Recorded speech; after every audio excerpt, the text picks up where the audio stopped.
All right. Hello again, adventures, and welcome to another exciting in-depth review. Today, we are going to be looking at the brand new Power Rangers RPG Sourcebook, Power Rangers Across the Stars.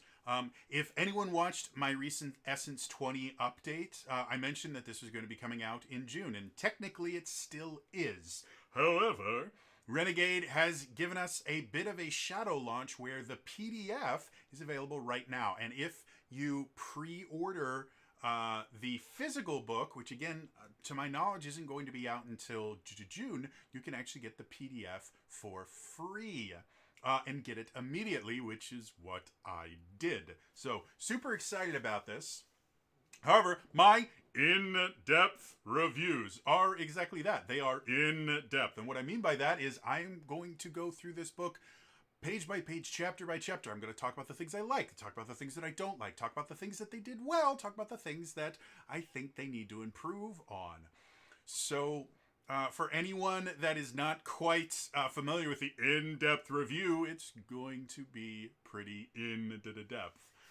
Just a quick reminder, if you do enjoy this content, please like the video, subscribe to the channel, hit the bell icon to turn notifications on. All those things are super, super important. Now, for a lot of people, they don't want to watch an hour and a half or 2 hour long in-depth review just to figure out if they want to buy something. So the first section of all these is always going to be my should you buy it section. And I split up potential buyers into 3 different groups. The first group is what I call players. Players are people that are primarily going to be sitting at the table and playing a single player character with the GM doing everything else and there being other players, things like that. The second group is what I call GMs or DMs, and they are going to be the people that are primarily going to be sitting in the Game Master chair, and they're going to be running the adventure, writing the various hooks and things like that, and they have very different needs from players when it comes to new TTRPG books. The third group, and often very overlooked group, is what I call Lorehounds. Lorehounds may never sit down at an Essence 20 table in the entirety of their lives, but they're really interested in the subject matter. Maybe they just really like the world that the RPG is set in. Maybe they're a fan of it from other aspects, like Power Rangers is a television series and a comic book series, and they have movies and all this other stuff. So possibly they're just fans and they want to get something else to get them into that world. Well, obviously they're going to have different needs and wants for a book than either of the other 2 groups. So, should you buy this? Well, let's answer that quicker question. The first group, should players buy this? So, Across the Stars Sourcebook is interesting because I generally tend to compare sourcebooks to what I'm used to seeing in Dungeons & Dragons. Dungeons & Dragons is the most popular RPG series of all time. They have always been the most popular RPG series of all time, and therefore a lot of other TTRPG publishers will take lessons from them, and that's kind of how a lot of people look at it. As far as what kind of book Across the Stars is, for the most part, the closest thing I could come up with to compare it to is it's kind of like a campaign setting book. And by that, I mean that it does kind of focus on one aspect or a few aspects of Power Rangers. And this specifically, if you hadn't guessed, is kind of the space-themed Rangers. If you're not familiar a ton with kind of the earlier seasons of Power Rangers in general, season 5 and the final season in what's called the Zordon era is Power Rangers in Space, and this takes a lot of inspiration from that and gives you a lot of things that you can do to kind of simulate a Power Rangers in Space style adventure. But after that, you had Power Rangers Lost Galaxy. Power Rangers SPD had a lot of space stuff that they dealt with in there because of Space Patrol Delta. And then there are actually 2 different Power Rangers teams in the comics that are comic exclusive that actually do a lot of kind of space stuff. And the newest season of Power Rangers is going to be coming out. Cosmic Fury is set in space. So space is something that happens a lot with Power Rangers. And even in the original Power Rangers, you know, Rita was from another planet, another galaxy. Lord Zed was from another solar system and galaxy and things like that. And so it was... space has always been kind of a big theme. And this really kind of... gives you a lot of different kind of space themed things. So for players specifically, they do introduce a bunch of new origins. They introduce a bunch of new influences, which if you're not as familiar with the Essence 20 system, origins and influences are effectively kind of like your race and your background in Dungeons and Dragons 5th edition. However, it hardly does them justice to just say that, because the Essence 20 system, your role, which is effectively your class, your origin, and your influence has a massive effect on how you play your character for every level of play. Whereas 9 times out of 10 in D&D, at least in 5th edition, your race and your background is something useful at character creation and then generally forgotten over the life of your character, where you focus a lot more on your class, subclass, and feats. So the new origins and influences, I think they're really interesting. Probably one of the more unique ones, there is a new origin that I'm going to actually look up here before I say it wrong.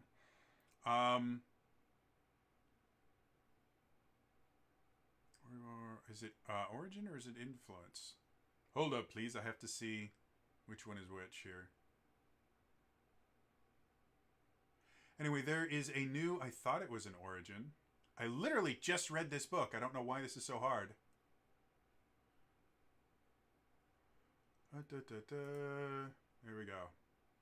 Oh, that's what it is. It's not a new origin. It's a new... It's new modifications to origins. So there's an origin in the original book. Yeah, and it says so right here. There's an origin from the original book called Not From Around Here, or an influence. Sorry, there was an influence from the original Power Rangers book called Not From Around Here. And if you want to play a bunch of the new alien races effectively in this, as they are introducing a bunch of different planets, they might describe the people that live on that planet. And at the very end, it'll say, like for Horath, it's one of the new planets that they talk about here. And it goes, want to create a Horathi character? And they basically say, yeah, choose Not From Around Here influence, and then just replace the listed influence perk with this new one that fits better for this. Sometimes the new races are more aligned. Sometimes they will have new perks. Sometimes they will have new hang-ups, I think is what they're called. Yeah, they'll have new hang-ups. Sometimes they, one of the things that they kind of introduce in this book is mandatory hang-ups, where the way that influences work is you can choose as many influences as you want. And the first one, you'll get the perk, but you don't have to take the hang-up. Whereas the second one and any subsequent one that you take, you also have to have the hang-up with that. With these new influences, some of them actually have a mandatory hang-up where even if you take it first, you have to take that hang-up. So it does add some new things that are interesting interesting and fun and create new ways to play. In addition to that, it also introduces 3 new advanced spectrum roles. And the more I play and understand the Power Rangers RPG, the better I understand kind of the difference between your core roles and your advanced spectrum roles.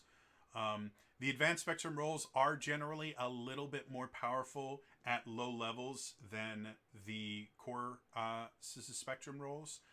So they are meant to be kind of advanced classes, or if you remember from D&D 3rd edition prestige classes, very similar to that, but they do they are kind of designed to replace your old role with this new role. Though to be perfectly honest, I'm not 100% sure about how all of that works. It looks like you can actually kind of multi-class kind of thing when you change into an advanced spectrum role, where you might be able to keep some of your old character levels, and there's actually some new perks and grid powers that allow you to take stuff from other roles and things like that. So it does massively expand what you can do, and the new spectrum roles are actually really, really interesting. The Gold Ranger role is very defense oriented, and actually turns into a really cool kind of counterattacking style character, where they can take hits for their allies and then attack as part of that defense aspect, which I think is really cool. The Silver Ranger has almost a paladin-like feel to it, because it has kind of a lay on hands style ability, but it also, like, the core crux of the character is the idea that the Silver Ranger can just kind of manifest weapons and items from the grid. So they have this really cool ability to just go, oh, you know what, I'm going to change my power weapon into whatever other weapon that I want just on the fly. And so they're a very interesting, unique style of role to play.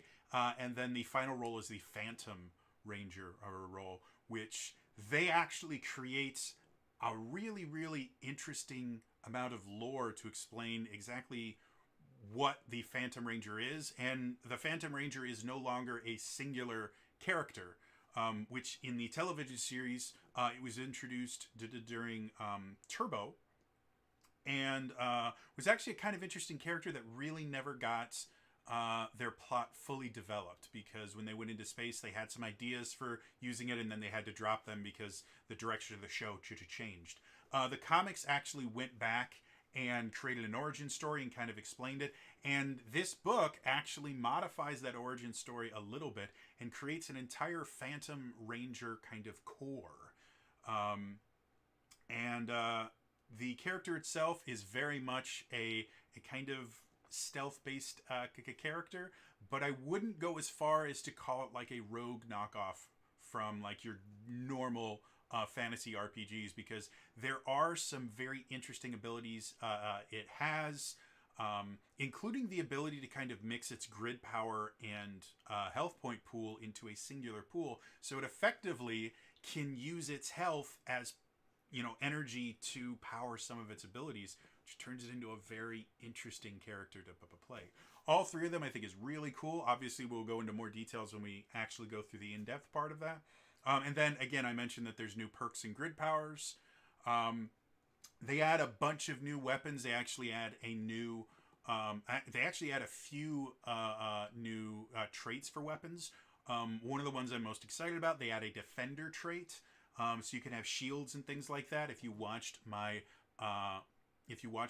Power Rangers live play that I did in December, one of the power weapons that I built for my players is actually a Warhammer and shield combo. And now that they have this new defense thing and I like how it works, I would probably kind of redesign that a little by giving it the defense trait. Just to add some cool stuff that you could do with it. And then the other thing that's really, really cool that they add in this is Battleizers. Battleizers started in Power Rangers in Space. That was the first Battleizer that showed up, and almost every Power Ranger series since then has at least one Battleizer, which is basically like a special armor or a special powered up mode that generally gets given to the Red Ranger, but eventually they start giving it to other Rangers as well. And it's kind of a core concept of most modern Power Rangers, so they introduced that here too.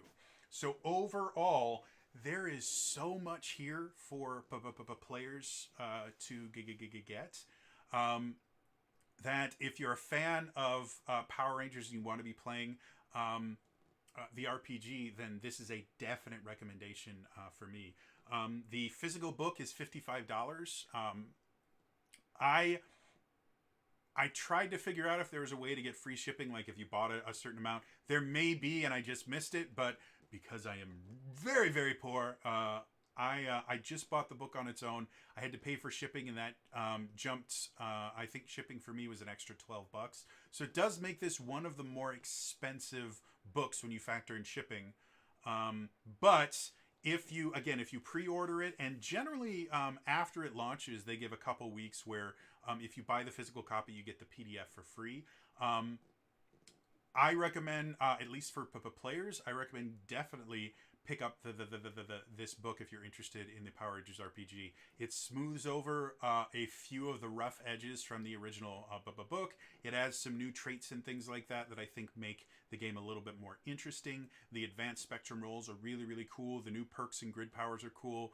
Battleizers are awesome.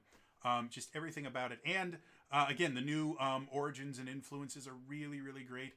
And all the stuff about space travel and space combat, the whole thing just turns into a very, very interesting game that even if you want to play an Earthbound Ranger and not have to deal with space at all, you can still put some of this stuff into your character and have a really cool character. So to sum it up, players, this is definitely, definitely a recommendation. Physical or PDF, either way is great if you pre-order it in now, which there will be a link in the comments, or not in the comments, in the description to actually go and pre-order the book.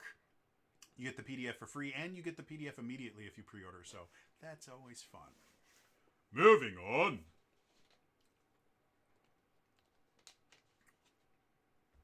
The next group, should GMs buy this? In a similar vein to the players, sourcebooks in general tend to be very, very useful for GMs, if for no other reason than if your players are going to have them, you're going to want them because you're going to want to know the new abilities that the players have. However, there's a lot here for game masters as well.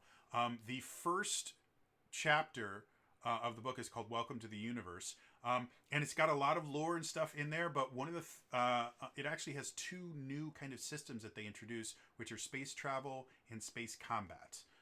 Space travel is exactly that.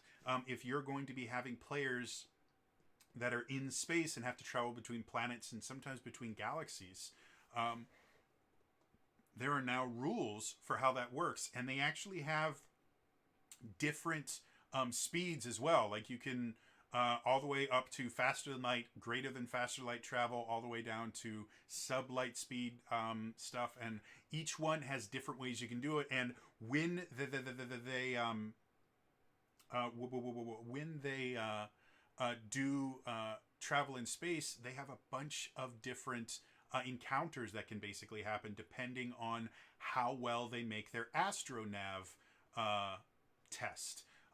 They add some new specialties for certain skills specifically to do with space. One of those is astronavs. If you are going to be piloting, especially faster than light travel, humans can't make those calculations fast enough, so you need an astronav.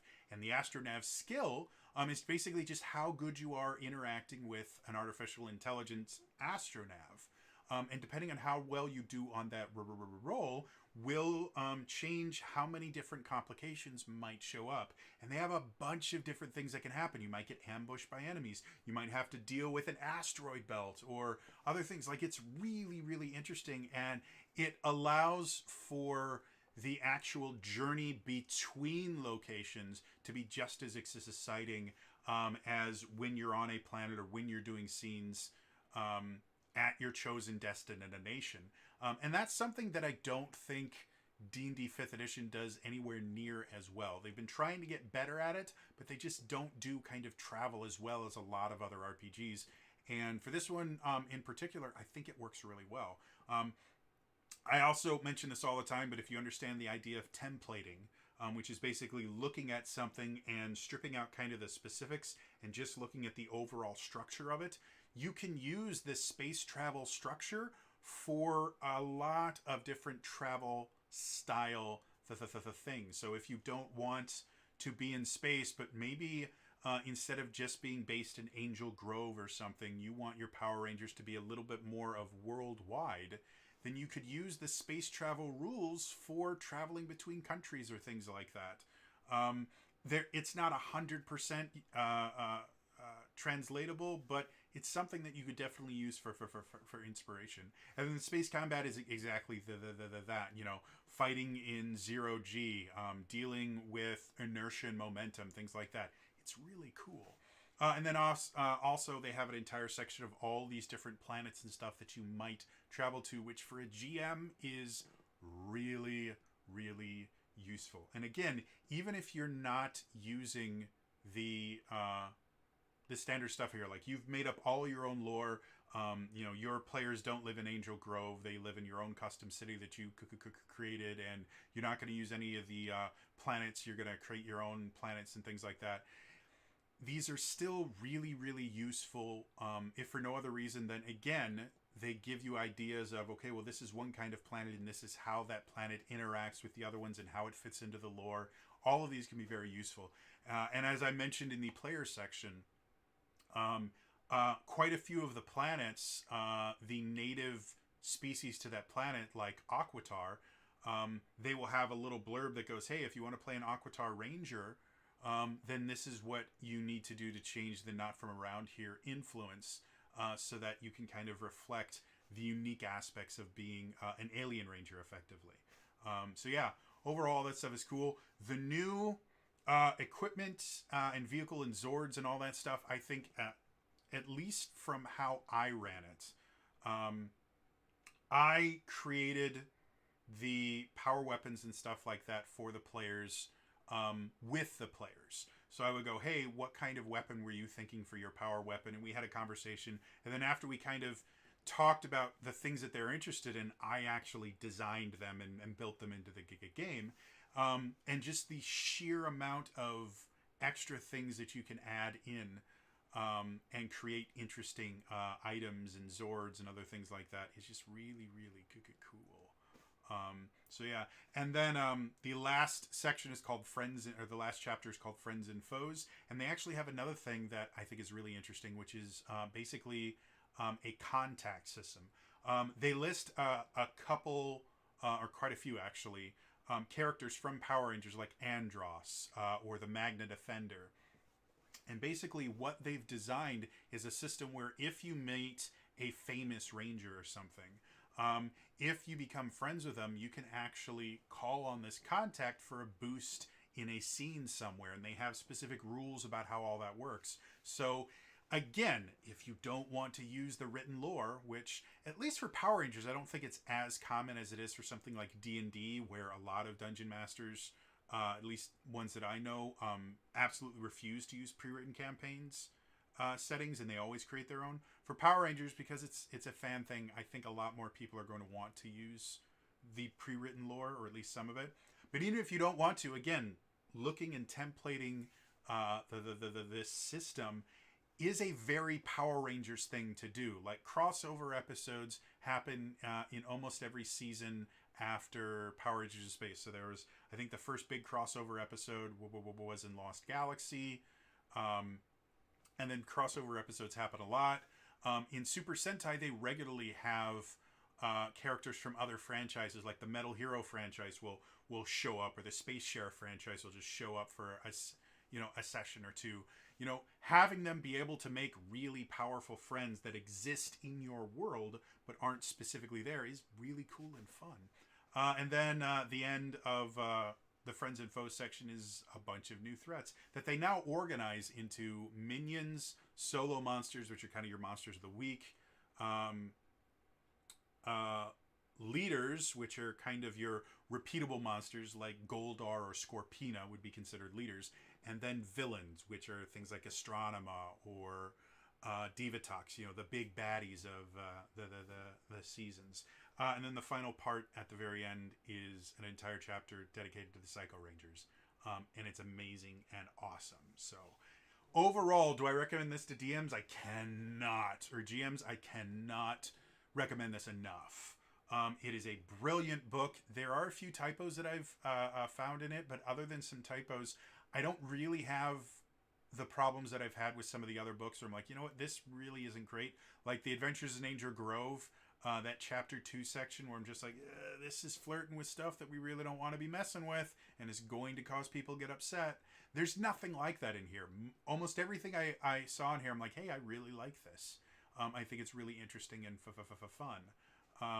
So yeah, definitely, even the $55 plus shipping, even that more expensive cost, I highly recommend it for GMs. I think it's great, and you will definitely get your money's worth out of this for well over what you pay for it. So, moving on. The final group, Lorehounds. For Lorehounds, this is something that, because of all the new mechanical stuff in here, it's actually really possible that they could have just put so much mechanical stuff in here that there wasn't really a lot left for Lorehounds. But the first almost third of the book, from page 7 all the way up to page 37, is the Welcome to the Universe section, and it is almost entirely lore. And it's really interesting lore. One of the things I find most interesting about this is I'm a huge lore buff for Power Rangers in general. Like, I know, the history of where Zordon came from and who the Morphonaut is, and, who the Supersonic Rangers were, and who the Green Psycho Ranger is and where he came from, and who the first Pink Power Ranger was, who predated Kimberly, and all these stuff. Like, I read up on the comics and on all the Power Rangers series. I love it. The interesting thing about the RPG book is it doesn't stick to the lore super closely. And what I mean by that is things like I mentioned before, the Phantom Ranger. The Phantom Ranger is a singular ranger that only showed up in Turbo and then had a cameo in one of the last episodes of Power Rangers in Space, where everybody across the galaxy is all fighting. He showed up. I think he was fighting with the Gold Zeo Ranger. Fighting alongside as they were fighting off, I think, some Tengu.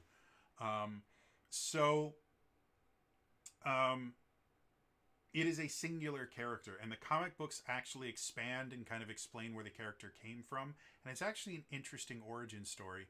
But the origin story they create for the Phantom Ranger, and then later on the Phantom Rangers, is so interesting and relatively different from what we see in the books. They in the comic book specifically, because it's not really expanded upon in the TV show almost at all.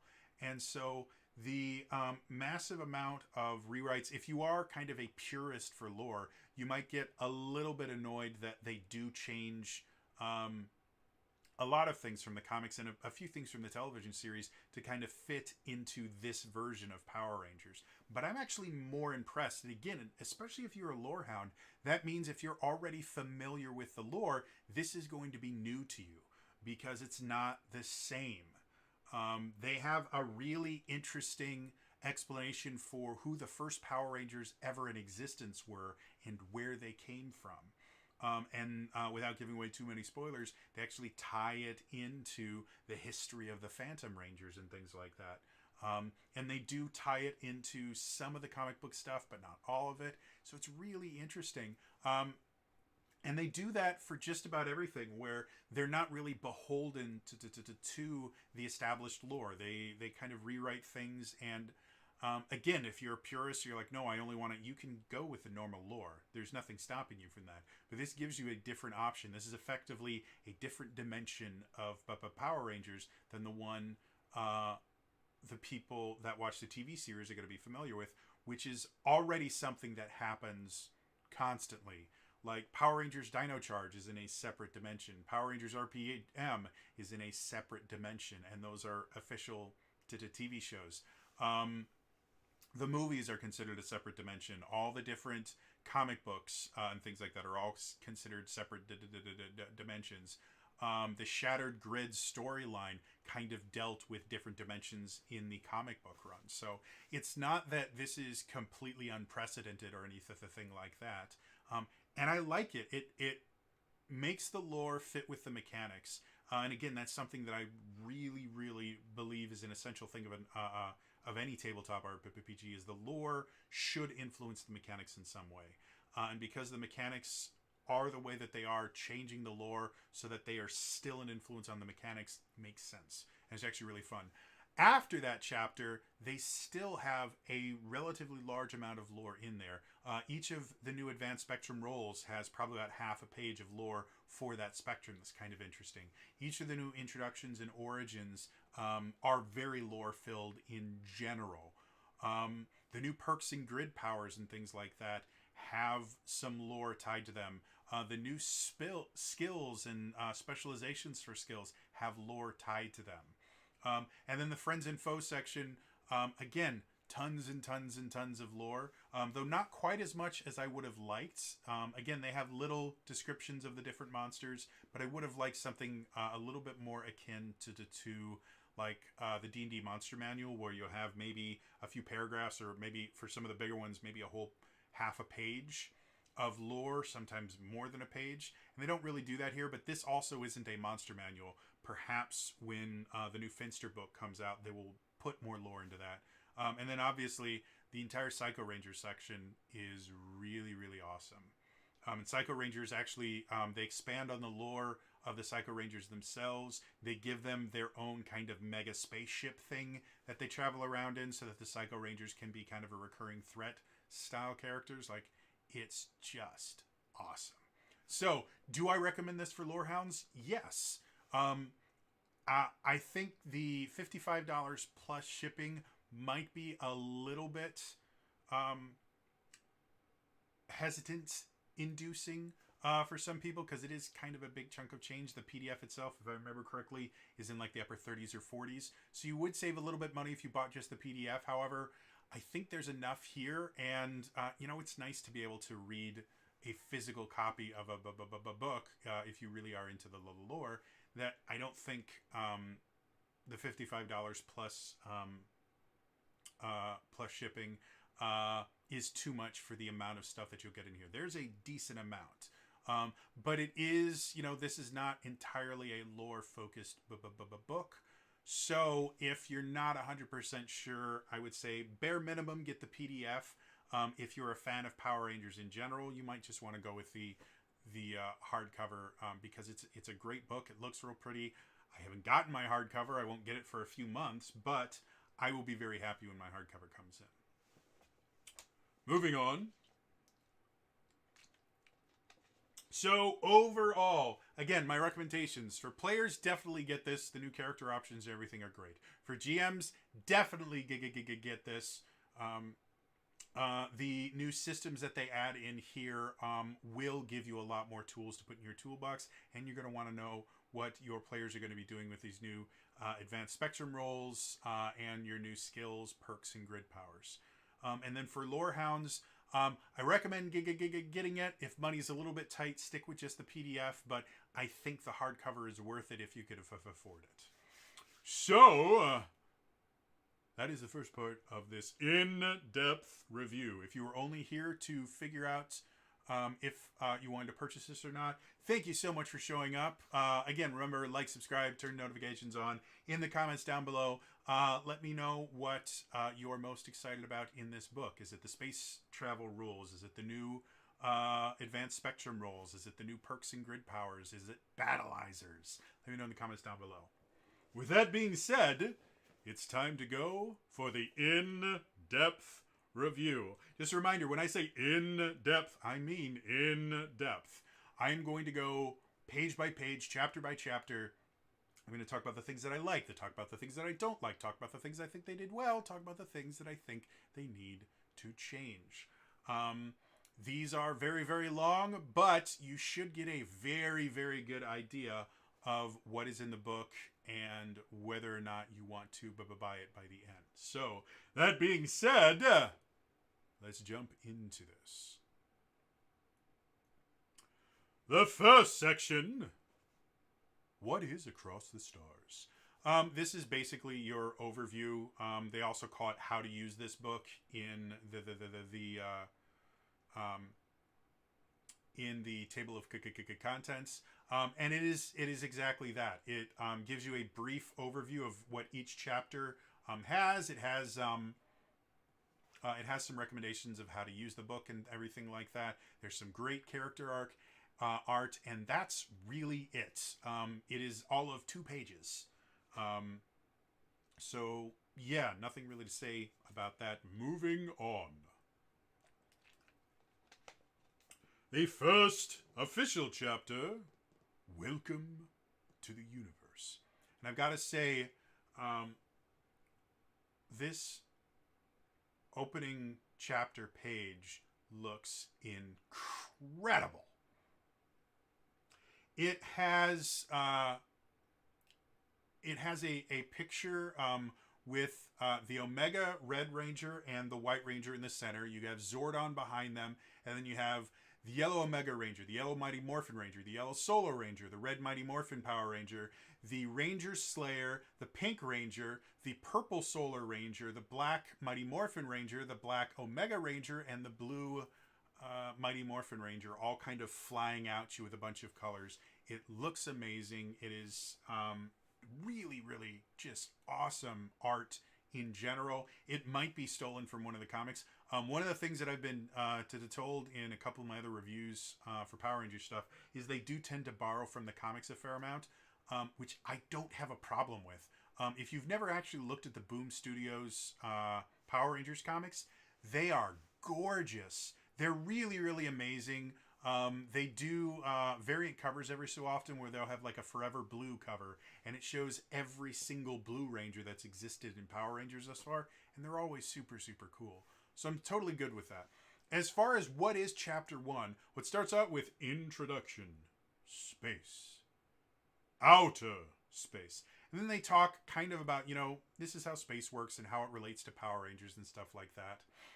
But as soon as they're done with kind of, okay, so this is going to be the space book for Power Rangers RPG, they start going into effectively a recap of basically the post-Mighty Morphin seasons of Power Rangers. They have a recap of what happened during Power Rangers Zeo. They have a recap of what happened during Power Rangers Turbo. They have one for Power Rangers in Space. They have a whole section on the Psycho Rangers, which is really, really cool. And I have not read the comics stuff that deals with the Psycho Rangers anywhere near as much. So if I'm wrong about this, feel free to correct me in the comments down below. But it feels like they massively expand the kind of lore and background and backstory of the Psycho Rangers. For those of you that don't know, the Psycho Rangers were enemies that showed up in Power Rangers in Space. And what they were was they were basically robot ranger style things that were created specifically to kill the Power Rangers in Space, and each one was designed to counter a specific ranger. So the Red Ranger was designed to take advantage of every weakness. The Red Psycho Ranger was designed to take advantage of every weakness of the Red Space Ranger, Andros. And the same was true about Pink, Blue, Yellow, and Black. Their weapons were kind of evil versions of the Power Rangers in Space weapons, and they showed up over, I think they had like a 4 or 5 episode arc in Power Rangers in Space, and they were probably the most dangerous foes the Power Rangers have ever faced, because they almost succeeded in not just stopping the Rangers, but actually killing them quite a few times. And the Rangers had to get really, really creative and were never able to fight them together. They had to break them up and actually use infighting to be able to beat them. So being able to introduce the Psycho Rangers to your campaign is really, really awesome and fun, and it will create situations for your players that I think will really, really up the stakes. Because a lot of times, again, in most like Monster of the Week style encounters, if you fail against the monster, then it generally the stakes are not massively high until you're getting towards the end of the campaign and you're fighting like the big baddie. As soon as you introduce these Psycho Rangers into it, the Psycho Rangers aren't there to take over Angel Grove. They're not there, to serve Empress Rita or anything like that. They're there to kill the Power Rangers. Like, that is their entire focus. That is the entire purpose to their life. It's why they exist. And that is a massive change for players, and it's really, really fun. Now, the way you play it, you may want to keep it light. You can turn them into, because they've had like evil rangers show up quite a few different times throughout, like even Mighty Morphin Power Rangers the first season, they had evil rangers, that the way that you could kind of tell the difference is they would have like black or dark gray gloves, instead of the white gloves that the Power Rangers, and they all had to fight them. And those were much lower stakes. They generally tend to be a lot more kind of slapstick jokes. If you want to create the Psycho Rangers and use them as just kind of evil rangers, you can. But the way that they're designed here in the lore that they describe them is they are game changer style encounters. And they're designed to be encounters that show up over and over again, to the point where the first time they show up, I don't think it should be out of the question that the Rangers lose. Like your Rangers should lose to them the first time. So yeah, like overall, I think that's really, really cool. After they talk about the Psycho Rangers, they talk about the Z-Wave, and basically what happens at the end of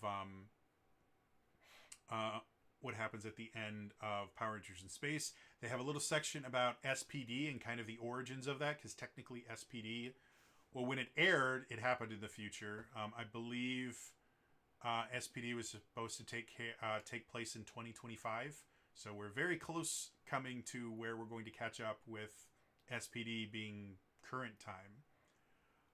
And then after that, they have a thing about Lost Galaxy. So if you've never watched these shows, and they do kind of make some minor adjustments, they simplify a few things to make it easier to kind of read through. But you basically have the history all the way from Zeo all the way through Lost Galaxy, and they touch with Space Patrol Delta, which chronologically happens much later. But yeah. The next section, they talk about space travel, and they introduce all the different ways that space travel works. And again, it's something that I really, really like about this is, again, if you're going to be running space adventures in that, it's not just, oh, we're on a different galaxy, cool, where you could have just as easily used a Stargate-like item to get them there instantly. No, traveling from planet to planet, from star system to star system, things like that, is an adventure in and of itself. And that can actually take up an entire session if you wanted to. And you can do really, really cool things with it. So I really, really like that. And then, again, they have rules for space combat. And one of the sections they have in here that I really like is cinematic versus realistic. So they do kind of talk about the idea of, again, as much as, yes, there are kind of, there are laws of physics that would talk about how fighting in space would work, and we're going to kind of emulate those, but we're not beholden to them. We still want this to be cool. And they have other things in this section as well, like, dealing with things like corrosive atmosphere or extreme weather, different levels of gravity and stuff like that. And then they also have they call it special vessel damage and conditions. Basically, while theoretically, yes, you could ride your Zords to different galaxies, most Zords are not equipped with FTL drives or anything. So what you'll probably be riding in is some sort of spaceship. And the spaceship itself can get into combat and things can happen to it. And so these special vessel damage and conditions are basically things that can happen to your ship while things are happening. You go into an asteroid belt, you might have an asteroid hit you, and the ship decompresses, and they have rules for about how all that stuff works and how you might deal with it.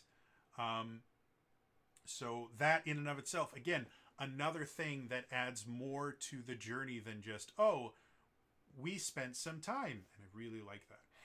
Then the final part of this chapter is exploration, important locations. And this is where you get a lot of lore, and this is where they start introducing some of the new quote-unquote races, which are modifications of an influence.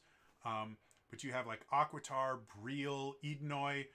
For those of you that have no idea what Edenoi is, there is another Toketsu series that is as big, if not bigger, than Power Rangers in Japan, and it's called Kamen Rider.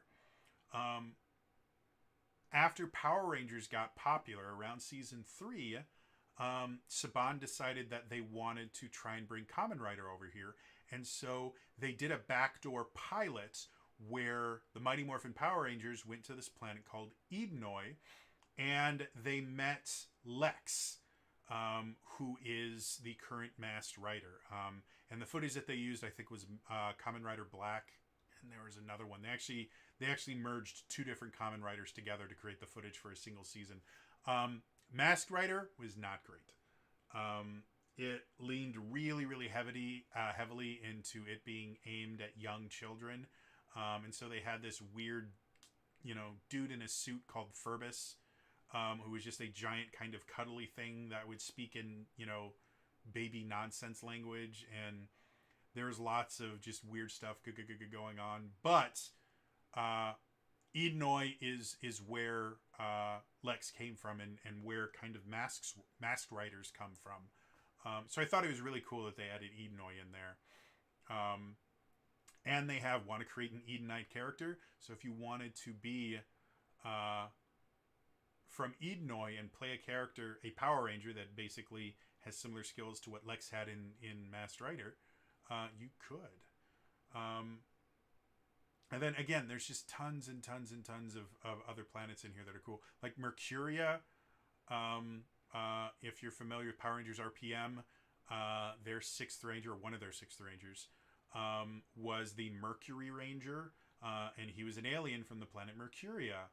And so you can play a Mercurian character if you want, and you can turn into Mercury effectively, which is basically a silver liquid, and stuff like that. Like it's really cool. Yeah, overall, chapter 1, there's so much there. There's stuff for GMs, there's stuff for players. The whole thing is really, really interesting and fun. Moving on. Chapter 2. Character options. This is the chapter that most players are instantly going to go to. I will say, again, artwork, super, super cool. You have a full body shot of the purple Solar Ranger, and her weapon is a chakram. And so you can see her kind of posing as she throws her really cool purple chakram. So I'm a big fan of that. As far as the character options, again, they start with new origins. And the origins themselves, I think, are really, really interesting. Like, a good example of one of the origins is Hunted. And the kind of first paragraph description: you were born running from something, whether it is a force looking to do you harm or perhaps something that believes you would be better off with them. You've always had to look over your shoulder and stay on the move to avoid the forces that try to put you in their sights. You have been escaping from the hardships and conflicts of the universe your entire life. For a space-based character, that can be a really good motivator for why they're on planet Earth itself. However, again, even if you are going to be an entirely Earth-based character, the idea of some shadowy organization hunting you for reasons that you don't know, or perhaps for reasons you do know, is something that can be really interesting and fun to play. Maybe the government is looking for you because, unbeknownst to you, or maybe beknownst to you, your parents were contractors with them, and they created something, realized it was too dangerous for anyone to have, and hid it, and you're the only person that knows where to find it, or you have some sort of key that they need. That could be a Hunted style character. And like I said, there's quite a few. Let's see, 1, 2, 3, 4, 5, 6, 7. So there's 7 new origins. And like I said before, origins are kind of like the equivalent of race, despite the fact that races in Power Rangers are now tied to influence, which is weird. Your origins from a mechanical standpoint tend to be a little bit closer to how races work in other RPGs, because they will give you like your starting health, and they will give you essence score increases built into it. So it's very similar to what you would get with like a race in D&D. but because there are so many things about it that are always going to they're going to change how you play your character, and a lot of times they're going to give you benefits to skill tests, or sometimes they'll give you things like ways to earn story points. They're much more influential than your race choice in D&D is ever going to be. And so by adding more origins, you create a lot more interesting character. Like, just by choosing a different origin. Sorry about that. Just by choosing a different origin, you can have the same role and the same influences, and just by choosing a different origin, you have a massively different character that plays very, very different, and that might cause you to choose different general perks and grid perks and Zord perks to create a very unique character. So I like that. The new influences, again, are really cool. We have one, two, three, four, five, six. So six new influences. And again, the cool thing about influences is you can choose one or you can choose multiple. I tend to be a big fan of choosing two because that will give you 2 perks and at least 1 hang-up. And that allows you to create some really interesting characters. But it also means, because you're combining different things, like, to give you an example, one of the influences is destiny. Basically, you were prophesied or something like that. Somehow, fate has decided that you're going to be special. But you can also have Oathbound is another one, where you have something that you have sworn fealty to. And so by having a destined Oathbound, you could have both those things work together. You are Oathbound to whatever thing that is directing your fate, or it could be you are Oathbound to something completely separate, and your destiny is sending you somewhere else, and so it creates internal conflict for you, which I think creates a really interesting character. And like I said, they introduced something new with these influences, where some of them have mandatory hang-ups, where even if you choose them first, you have to take that hang-up. And I personally am of the opinion that the most interesting thing about a character is not what they do well, but it's the things that they do poorly. Their flaws are what define them, and their flaws are what make them interesting and make people want to learn more about them. Coming up with ways to triumph over your flaws is kind of the essence of every good story ever told. So I'm a fan of the idea that some of these things require you to take a hang-up.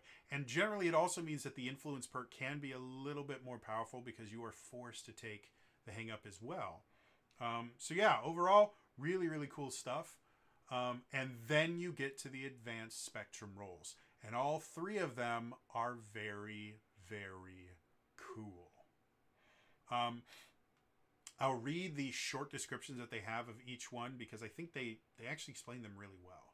So the energy color gold, a stalwart warrior of the team and a shining example of an unyielding defense. Gold Rangers are very defense oriented. Silver, a weapon master who focuses the power of the morphin grid directly into their armaments. So they can create new weapons and kind of power up their weapons on the fly. Which is really cool. And if you think, because I compare him to a paladin, if you think about a paladin, the thing that makes a paladin and a cleric different is a paladin is a weapons-based divine class. So they are defined by the weapons that they use.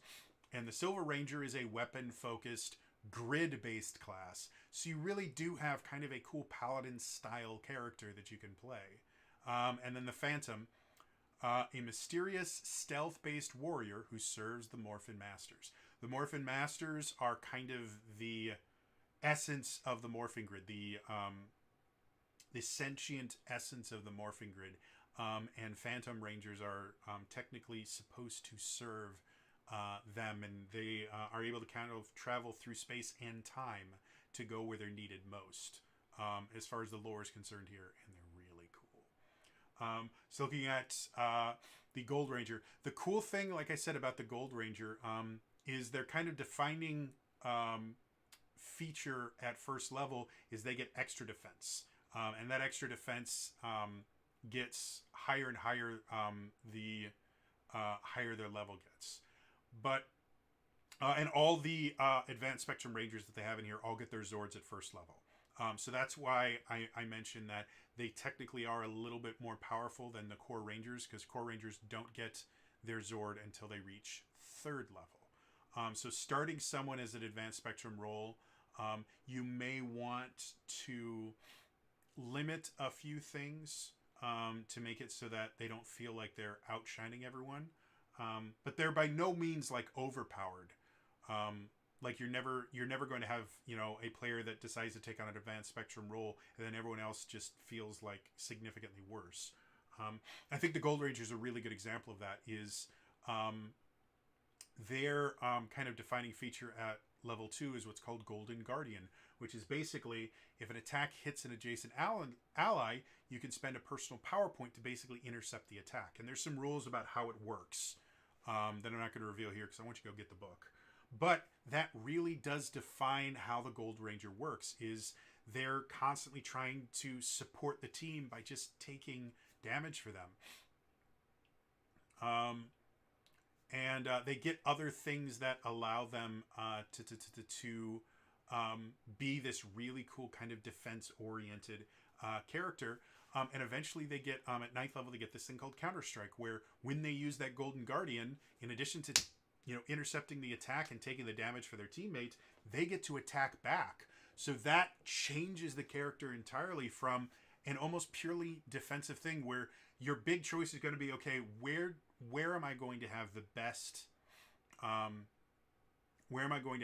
effect of keeping the right people alive the longest with Golden Guardian. Once you get Counter-Strike, it changes to, okay, where am I going to go to be able to do the most damage? Because while everyone else only gets, one attack, or once you get extra attack, maybe 2 or 3 attacks, you get an additional attack every time you block something. So that really changes. Like, can I take another hit? Is it worth it so I can make another attack and all these other things? Like, it's really, really, really interesting. All the things you can do. They eventually even get the ability to modify initiative in the enemies. So overall, it's just a really, really interesting, fun character. The Silver Ranger, again, has some interesting things. Like the first thing they get at first level is called Power Heal. It works almost identically to Lay on Hands, where you can use your grid power, and it translates 1 for 1. 1 grid power turns into 1 health. But as they level up, that translation gets better. Eventually you get 2 health per grid power and then 4 health per grid power. So it becomes more powerful as you go up. And then the thing that they get at second level is this grid surge thing, which is how they can change their weapon. They can create new things. They can boost their own armor. They can call Zords faster. And they can power up their own weapons to do really interesting, fun things. And so you get this really cool kind of weapons-based class that's never really going to be limited by whether or not they have their power weapon on them. They create their own power weapons. Yeah, it just they just keep getting cool, interesting things that they can do. Finally, the Phantom Ranger is probably the most interesting because they do get kind of a partial cloak style thing. They get some defensive things. They get some offensive things. And they actually turn,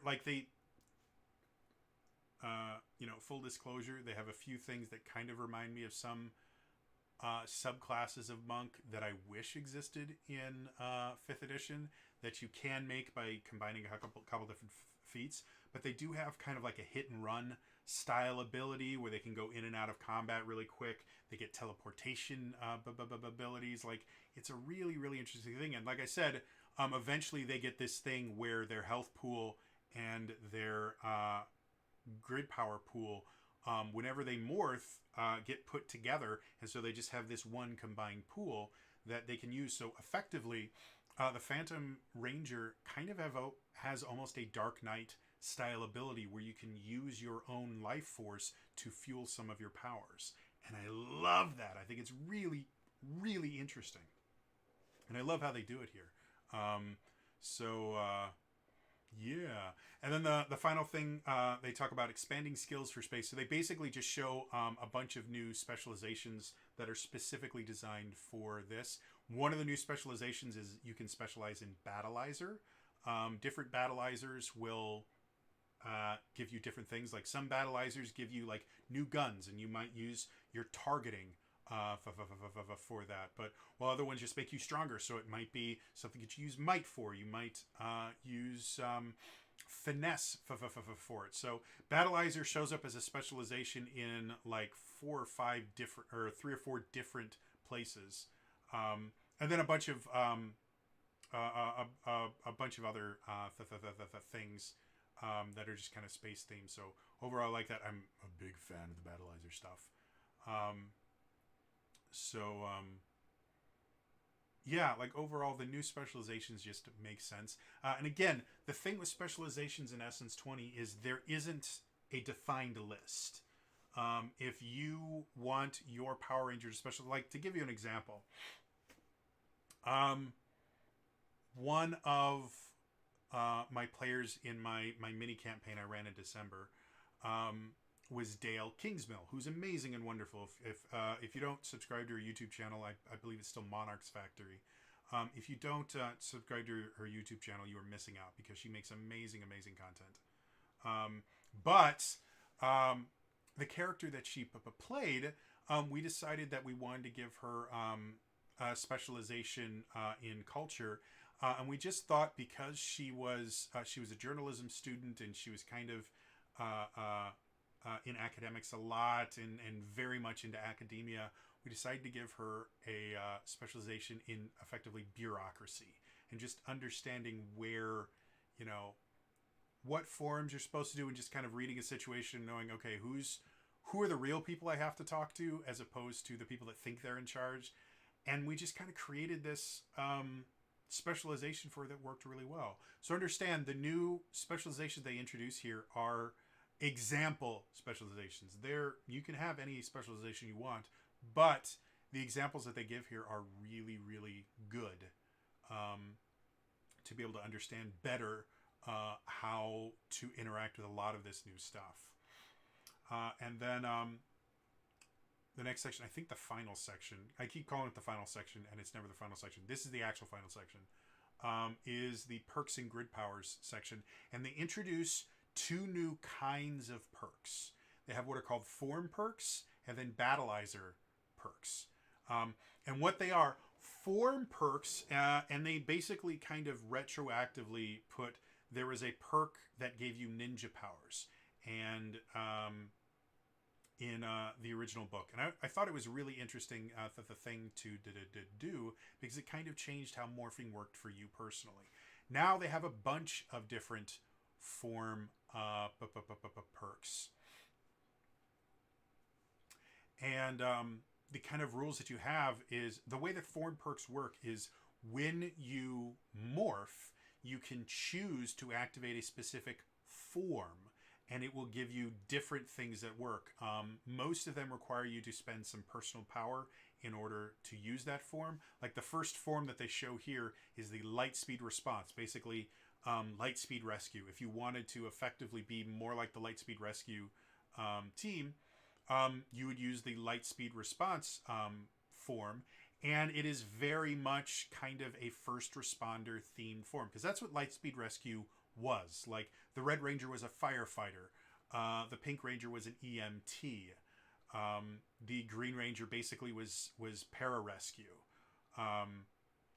They were meant to be like, their Zords were called the Rescue Zords. They were meant to be first responder style characters, and so the light speed response form does turn you into someone that would specialize a little bit more in first response. Like one of the things you can do is burn some personal power to heal a different target as a free action. So it gives you kind of a healing ability built into your form. Doesn't everything else you still have, but now you also have the ability to heal, plus a bunch of other things as well. So the new forms, I think, are really, really cool. And like I said, they have a light speed response form. They have a shadow morph form, which is meant to mimic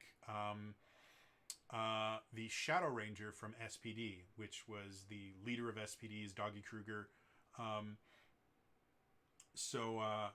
Yeah, that one is really, really cool.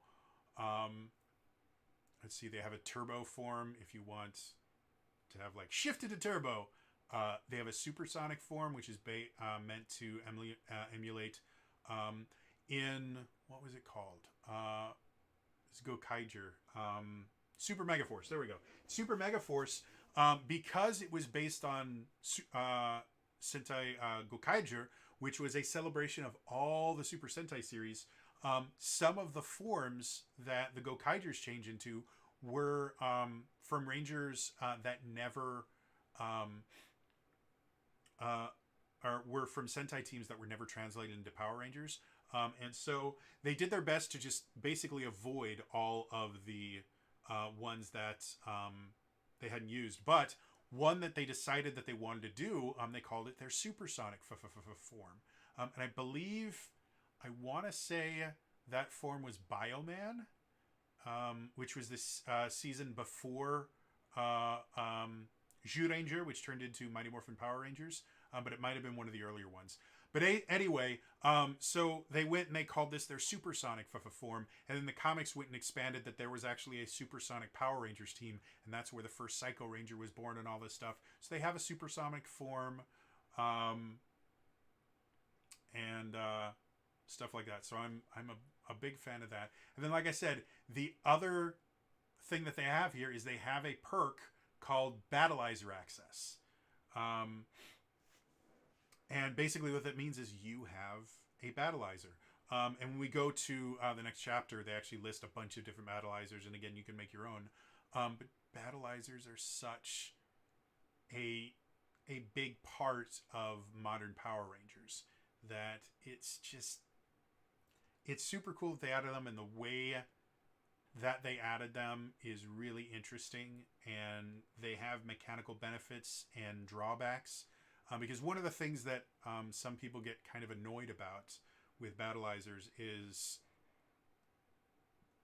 either the Battleizer is just never used, it's never really explained. Like you'll use it like 2 or 3 times, and then they just won't use it again, and they'll never really explain why.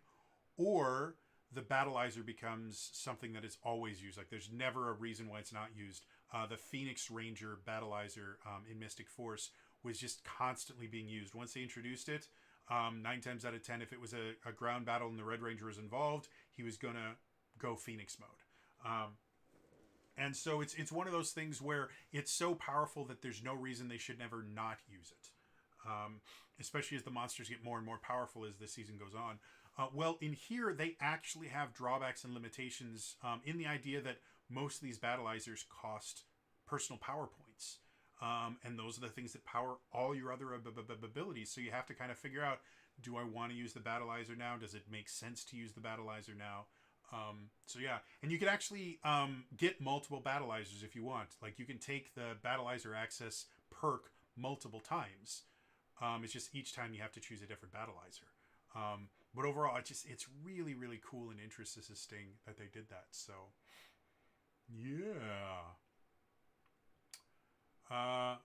And then they also introduced some new grid powers, which are basically kind of morph version things that are things. One of the ones I found really interesting is there's this thing called Zeo Crystal Boost, where basically you can get a fragment of the Zeo Crystal and you can put it into your Morpher and it changes things. You can put it into your power weapon and it supercharges it, or you can put it into your Zord and supercharge it. And if everybody gets a Zeo Crystal Boost, you can actually insert it into your Megazord and give them special stuff. The other thing that's kind of interesting, there's a new grid perk called Void Warrior. Void is a new damage type that they introduce in here, and it's basically it's the power that like Dark Spectre uses. It is the bad guy's power, and so they specifically state you cannot use a weapon that has Void power unless you have this perk. And part of dealing with void power is the fact that it tends to corrupt. And I really, really like that aspect of uh, of uh, of this, you know, the idea that, okay, well, I'm going to give you this new kind of power source, and you're going to be able to use effectively the power of the enemy, but now you have a new thing that you have to deal with, in the fact that every time you use your void powers, you have a chance of being corrupted. I think it's really, really interesting and fun. So, yeah. Otherwise, yeah, the rest of the new grid perks and all the other perks are just really, really great and cool. So, moving on.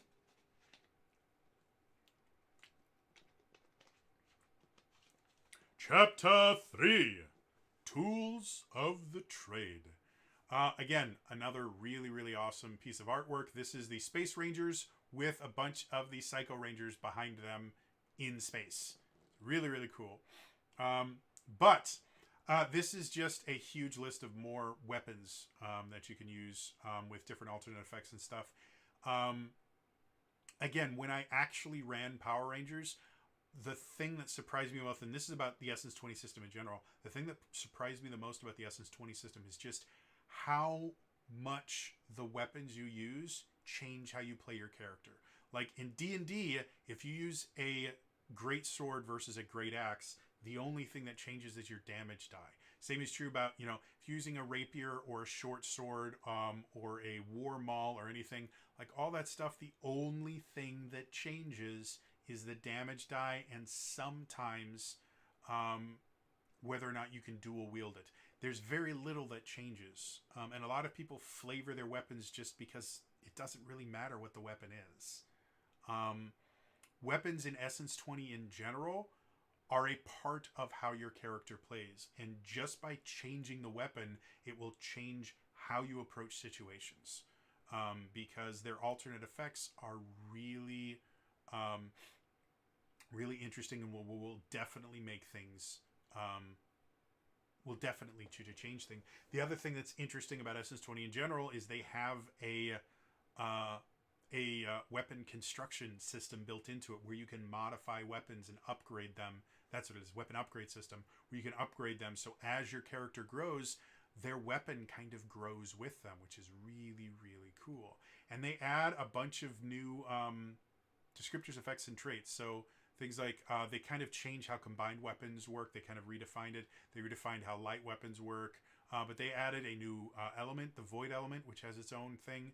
They have a new thing called inertial, which basically in 0G inertial weapons can actually work better.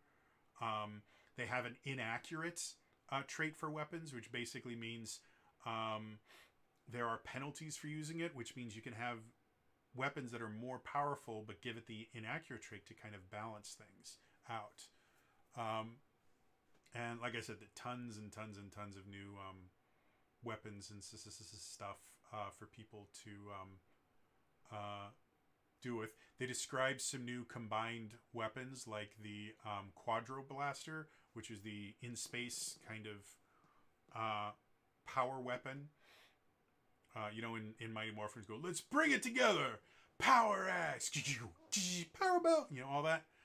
Well, in space, they actually had something unique where the 4 Rangers other than the Red Ranger could all combine their weapons into the Quadro Blaster, and the Red Ranger would actually combine his Spiral Saber with his Astro Blaster to create this, his own kind of super powerful weapon. So they have the Quadro Blaster, they have the Delta Combo Blaster, Trans-Dagger Star formation. The Trans-Daggers were the kind of sidearms of the Lost Galaxy Rangers, and each one could turn into a bunch of different things. Like they could turn into a little dagger or a pair of daggers or a claw or a little kind of crossbow thing or an actual bow. I actually used to have a Trans-Dagger when I was a kid. I got it, I think, for Christmas or my birthday or something. But so yeah, they have some cool stuff in here. They also have kind of redefined how armor works, which I'm a big fan, because I don't think armor works particularly well in the Power Rangers RPG as it is currently built. I think it works a lot better in G.I. Joe and Transformers. but the new way that they talk about armor, and specifically exoframes, which are kind of extra stuff you can put on, kind of makes sense. And then they have an entire section on battleizers, which again, I actually went and I looked at all the battleizers that they were talking about. Like the Battle Warrior battleizer was a Time Force one, I think it was. It basically gives you like a suit of armor and a flaming sword. It was really, really cool. The Savage Warrior battleizer is based on the Wild Force battleizer. There's an SPD battleizer. There's a Falcon armor, Power Wing, Trans Armor cycle, which was SPD. Like, they just had really, really cool battleizers. And again, even if you are not going to be using these specific battleizers, there's enough here. There are enough different examples of what to do with a battleizer and how much personal power it should be to summon different battleizers, because some of them only cost a single personal power point. Some of them go up to 4 personal power, depending on just how powerful it is. So all of this stuff is there and allows you to template it so that you can create your own battleizers, which I think is really cool and fun. And then they have a vehicle section, which has everything from like the Astro Megaship and other things that you would use to travel between galaxies. They also have things like jet jammers and the Delta Patrol cycles or the Lightspeed cycles. They have the Psycho Mothership, which is basically the giant space-based ship that the Psycho Rangers travel around on. Yeah, a lot of really, really interesting vehicle type stuff that kind of fits into the idea of traveling but in space and stuff like that. And other stuff that just kind of fits the various different Power Rangers that they're bringing into this. They also have new Zord features, which again are really interesting and cool. Like Megafauna is one of them, which is basically in Power Rangers Lost Galaxy, the Galactabeasts are actual giant animals. And so Megafauna basically means that your Zord, when you call it, is actually an actual animal that you can kind of pilot by standing on its head and giving it commands, and then it will transform into a mechanical Zord. And so the Megafauna trait actually gives you kind of this really interesting, like, living Zord that has two basically... it has basically 2 modes. It's Megafauna mode and then it's Zord mode. And yeah, like I said, there's a bunch of other really cool stuff that you can do here. And then they also have new example Zords. And it's basically, again, they have the Delta Max, which is the SPD Zords. They have the Galactabeasts. They have the Omega Zords, which is the Omega Rangers Zords, which I'm a really, really big fan of. And one of the things they actually have is the Red Tiger Omega Zord, which is basically the red Omega Zord combines with the White Tiger Zord from Mighty Morphin, and that's really cool. It's something that happened in the comics. And then they also have the Ultra Omega Zord, which is just the Omega Zord Megazord. And then the Rescue Zords from Lightspeed Rescue. The Solar Zords, which are the Solar Ranger Zords, which are comics exclusive. And I believe they're kind of insect based. And there's a lot of them too, which is really cool. And then they have miscellaneous Zords is what they call. So they have things like the Astro Mega Zord. Cyclopsis is a new one. They have a new Zord feature called a War Zord, which is a Zord that is so massive and so powerful that it has its own kind of features and stuff like that. And there's specific ways you can create a War Zord. So Cyclopsis, which was Goldar's Zord in Mighty Morphin, that actually succeeded in taking out I think it took out the Dinozords for a little bit. It was really powerful. It had, I think, a 2-episode thing. And then they also have Serpentera, which is another War Zord.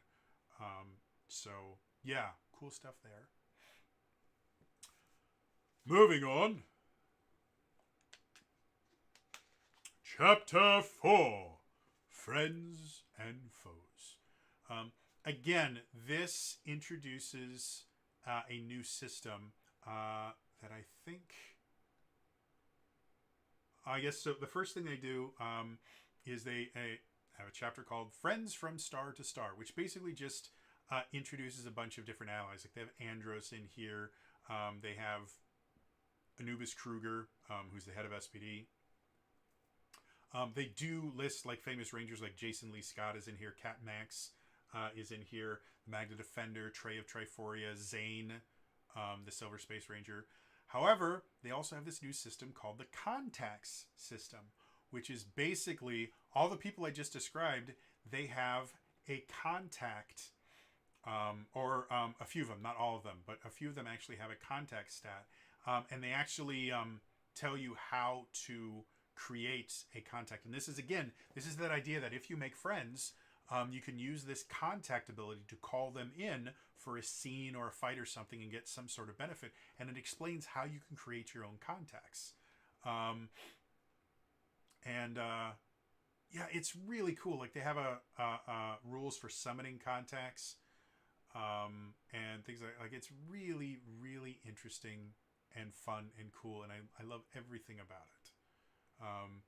And then the next section is threats. And like I said, they now separate them into different things. So you have minions, which are things like cogs or grinders, Crybots, Tengu, Piranatrons, stuff like that. But after getting through the minions, then you get what are called individuals, which these are just new monsters of the week. And most of them I actually didn't recognize because it seems like a lot of them are from SPD, which is not a season that I actually have watched it. I'm familiar with the season, but I haven't actually watched the season itself. I've read synopses and stuff like that, and I'm familiar with the lore. I just haven't sat down and watched the season yet. So they have a bunch of new monsters that I don't actually recognize. I was actually kind of hoping to see more stuff from In Space and Zero and stuff like that, and there just wasn't as many as I was expecting, because again, they're adding a lot of different seasons in here. They have some RPM stuff that shows up, and yeah, as they keep going, they introduce everything, a little bit of everything from the different new seasons that they're kind of bringing into the fold here. And then you get to lieutenants, and lieutenants are those I think I called them leaders before. They're called lieutenants, but those are those characters that should show up multiple times, like Goldar or Scorpina. In here, they actually have a couple of the Machine Empire generals that show up in Adventures in Angel Grove. They actually have a couple of them here. I didn't check to see if their stat blocks were changed at all from how they appear in the book. I would assume not. Or maybe they would. Maybe just to show them a different way. They have Darkonda in here. Dane, who is Anubis Krieger's, I think is his brother. But he's a bounty hunter. And stuff like that. And then...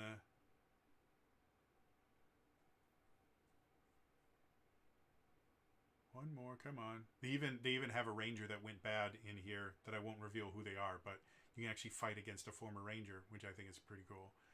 And then the final section is villains, which these are things like they have Astronema, Divatox, Ecliptor, which I found interesting that Ecliptor was listed as a villain, while as Darkonda was listed as a lieutenant. Despite the fact that in Power Rangers in Space, slight spoiler alert here, Darkonda is kind of pitched as being a little bit more powerful than Ecliptor, and actually kind of absorbs him and turns into Dark Cliptor eventually. So yeah, I found it interesting that they made Ecliptor a villain instead of a lieutenant. And then they have Emperor Groom, Prince Gasket. They have a few different things from the Machine Empire, Scorpius from Lost Galaxy, Introkina, and then they have a thing for Dark Spectre. And then the final chapter is the Psycho Rangers. And again, the artwork is incredible for this, but each Psycho Ranger has basically a full page stat block, a full page bit of artwork for them, and then they have a full page monster form, which is basically when they get really big and they fight Megazords. They each one has their own monster form, and a full page artwork of their monster form, and they are amazing. Each one has a small little paragraph, no more than like 2 or 3 sentences. It kind of it explains them. But again, there's more lore for the Psycho Rangers throughout here, and their monster forms look amazing. And I believe most of the monster forms showed up in Power Rangers someplace or another. But yeah, like I said, if you really want to scare your players, introduce Psycho Rangers. And don't feel bad about changing their colors so that they match. Because again, the whole point of the Psycho Rangers is they were specifically designed to counter a specific ranger. So don't feel bad about changing like the pink Psycho Ranger into the white Psycho Ranger or something, to really give it that personal feel. Yeah, overall just really, really cool, awesome, amazing stuff. And then they have artwork on the back, which again looks amazing. So, moving on to final thoughts. Overall, I don't think I could be happier with this book. Again, one of my big kind of critiques to the Power Rangers RPG system in general is the idea that I think it was a bad idea to link your character class, your roles, to colors. I get why they did it. I don't think it was a great idea. And I think this book kind of is starting to convince me why it's not the worst idea in the world. I still don't think it's great because, again, the Gold Ranger that is described in here is the Zeo Gold Ranger.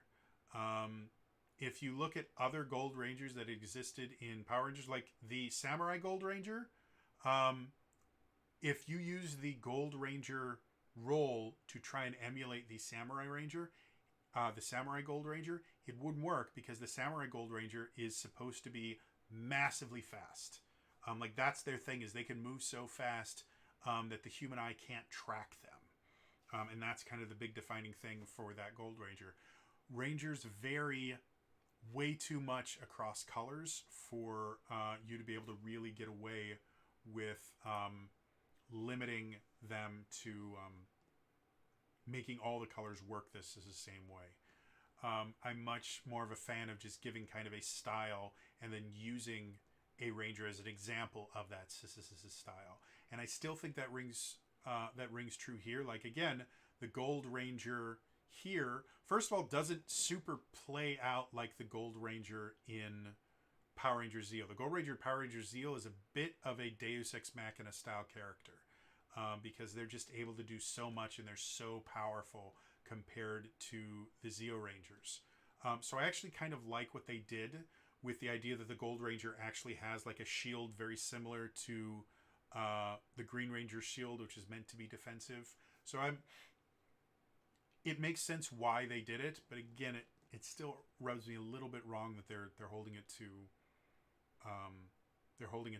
colors. Again, they already made the decision. Unless they want to reprint all their books, they're probably never going to change it. But even with that, the new roles are super, super cool. And they play differently than the other roles. That was one of my big issues with the White Ranger Advanced Spectrum role. It was basically the Red Ranger with a few modifications. And I wasn't a huge fan of that. There were too many abilities that were identical in both, that you couldn't have both a White Ranger and a Red Ranger on the same team because they would start feeling redundant. So this changes that. The other thing that's kind of cool is due to the new, I think it's a grid power, you can actually take a power from another role with some limitations. You can't take like their defining power.